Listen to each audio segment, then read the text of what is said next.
got my size 11-aught hook here. For the bigger sharks, I would use a larger size hook, but this way I can still catch some of the smaller ones. Here, this is just a regular old average mullet right here. There's two different kinds of mullet down here. I really couldn't tell you which kind exactly it is, but it's bait. That's all that matters, really. You just catch these with a throw nut in the back. They eat dead trees, so you don't catch these on fishing poles at all. The freshwater, when they come in the freshwater, you can catch them on pieces of worm, but in salt, they just sift through the muck and eat that. Out here, pretty much, most likely gonna catch blacktip, bonnethead, maybe a bull shark, lemon shark. Most likely nothing, but it's worth having that big pole out there while you're playing around for other stuff. Kind of mediocre tide, not really high, not really low. High tide at twilight's really best for sharks, of course, but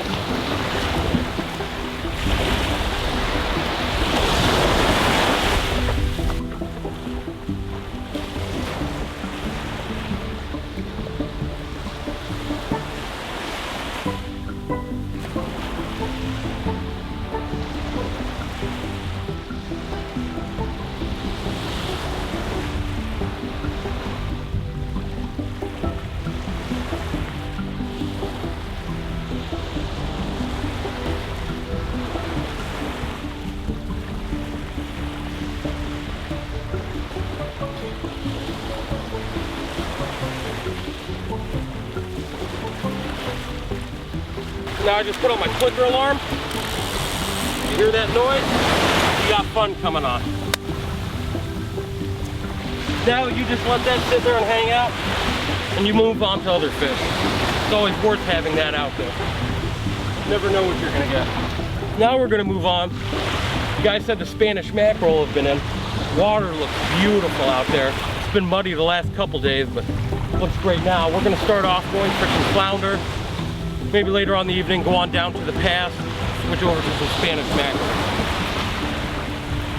Now I have a few little pinfish caught earlier in the throw net. I'm gonna start off with some of those. Then we'll eventually switch over to some jig. This really doesn't work out too well. We'll see how it works. Normally flounder aren't really too picky, but if you got live bait at your disposal, go ahead and use it. That's what I say anyway, so. Right there, a small one. They'll max out 6 to 8 inches. Primarily, you could consider them a saltwater bluegill, or as here in the deep south, they call them brain, teddy brain. Megan, you ready to fish? All right, we're gonna hook Megan up now here. We're gonna have to teach her how to throw. Megan, we're just gonna start you off with a jig. That way you don't have to throw it off right away.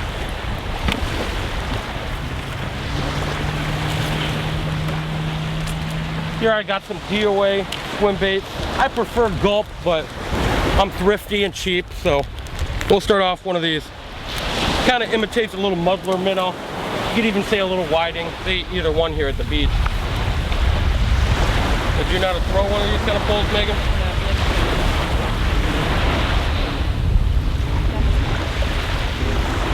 Alright, let's go right on down here.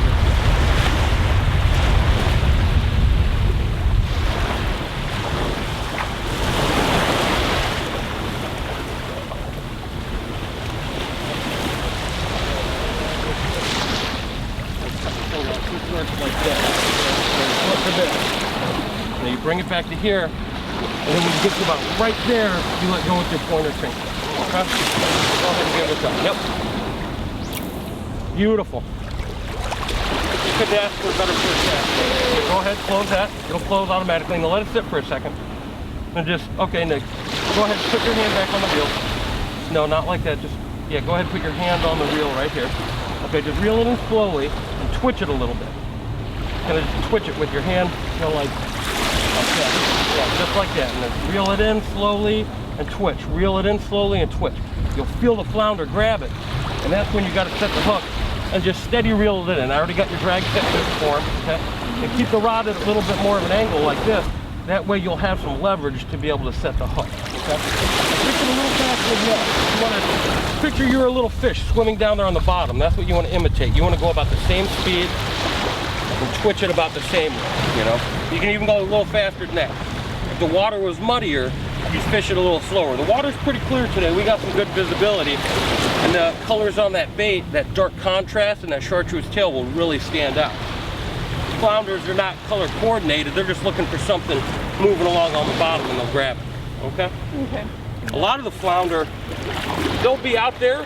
Most of them, see how it just dropped down right here? Most of them will be right here along this line all the way out.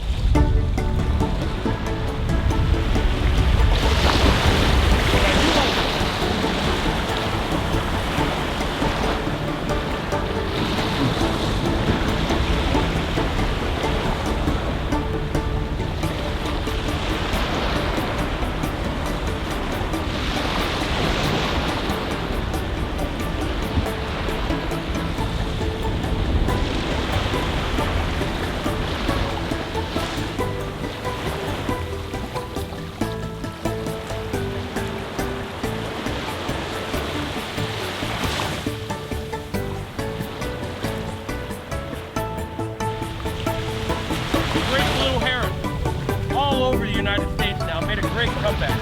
Remember we first started seeing them back in Ohio years ago. I think down here they might be a little bigger too.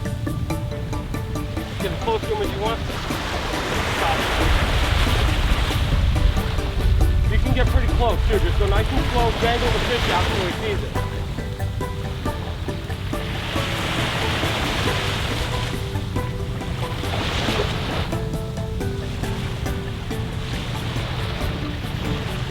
Pitch it to him. Go grab it.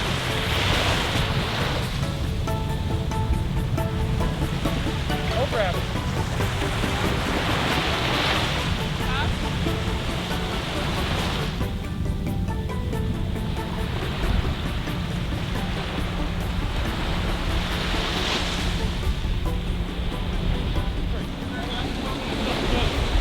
We'll just get right to my 20-pound leader. Here.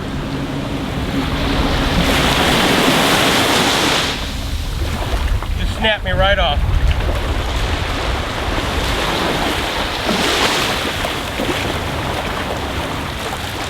Here I just got a 20-pound fluoro. It's kind of a newer thing, came out a few years ago. I'm kind of picky about it. It helps out in clear water circumstances. It's really, it's a pretty shitty line. But the thing about it is, it's invisible underwater. That's the bonus about it. I really got into it fishing for steelhead up there in Ohio, using it for leaders. And here, I got my, what is it, 10-pound Strand Fire line. I really like it. Very sensitive, no stretch. You can feel a nibble. I'm just going to tie a basic surgeon's knot to attach the two lines right here. 1, 2, 3 wraps, wet. Fisherman isn't afraid to get some fish taste in his mouth. Pull tight, boom, there you go. Now they're attached. Simple as that.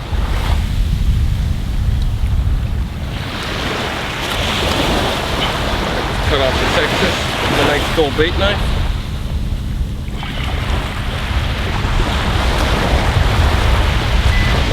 Like I said, I'm very thrifty. I don't have a sponsor. Feel free to sponsor me if you'd like. I know what I'm doing. Gonna hook on a regular old jig head here. I buy cheap take jig heads just because I'm, like I said again, I'm thrifty. Always got to get that paint out of the eye. I'm too thrifty to buy a picker. Plus, I mean, you know, when you gotta walk, you don't have a boat, you always want to travel light as possible. That's one thing. You never want to make too much of it. Once you figure out what you're doing, you just bring along your favorite couple baits for what you're doing. I mean, it's fishing made simple. Why would you want to lug around a big tackle box all day? That only makes sense. I'm just going to tie an improved clinch knot. Basic one I learned years ago, added to it. You just do a few twists, 5 to 7. You put it through that loop down there on the bottom. Big loop you've just created, put it back through there. And then as always, for friction, wet it down. You got to spit on it a little, just like she said. And the chips in my teeth work out as perfect line cutters also. Hence I don't got to bring along any more gear. Now since I did get that one just ate my bait off, she just forgot to open up the bail. I'm gonna go with the same bait again. Really, I should have hooked her up with a different color, a lighter color, just to mix it up. See who got one first. And then you always switch to what's biting. It's just how fishing works. You'd be a fool not to. Different colors work every day. Sometimes you catch fish on garbage. As I'm sure my cameraman Jeremy here can remember, when we first got involved in steelhead fishing up in Ohio, first figured those out, who he actually introduced me into, said, hey, there's some steelhead. And I remember we spent an epic fall trying to find those fish, driving around. I remember we went to a sludge hole. What creek was that? Arcola Creek. It was a swamp with a trickle feeding into Lake Erie. And we got pulled over while we were there because I believe I cut a turn too fast, something. Just a cop, out-of-staters trying to harass us, you know, reality.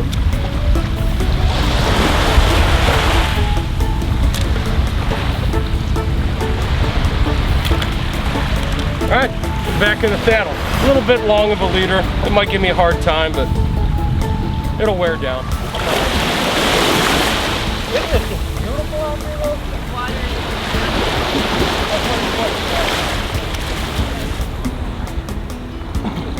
That's a rainbow cat. Yeah, when you get that big U, it's a rainbow cat. Oh, it looks like a rainbow. You know?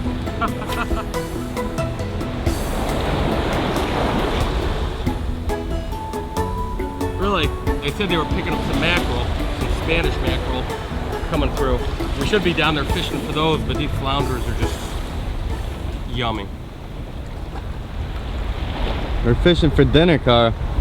You better produce. Don't make this another Karl spot.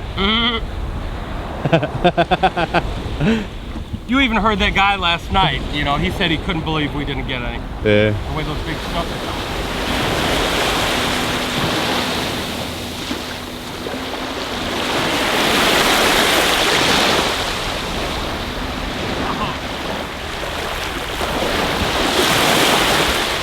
It's probably that same lizard fish right